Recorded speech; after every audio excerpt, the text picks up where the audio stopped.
સ્ટેશનમાં ઘૂસ્યા પાણી।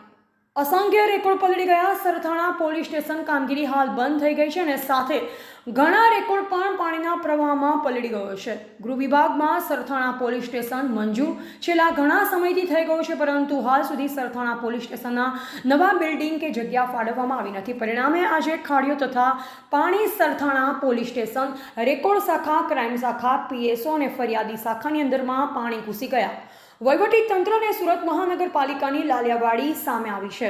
મળતી માહિતી મુજબ સરથાણા પોલીસ સ્ટેશન માટે છેલ્લા ઘણા સમયથી જગ્યાની ફાળવણી માટે એસએમસીમાં ફાઇલો પડેલ હોય। સુરત મહાનગરપાલિકા આજ દિન સુધી સરથાણા પોલીસ સ્ટેશન માટે જગ્યા ફાળવી નથી અને ફાઇલ ત્યાં ને ત્યાં જ પડી રહી છે। આજે જે કંઈ પણ પરિસ્થિતિ ઉદ્ભવી છે, ક્યાંક ને ક્યાંક સુરત મહાનગરપાલિકાની બેદરકારી અને નિષ્ક્રિયતા સાબિત થાય છે।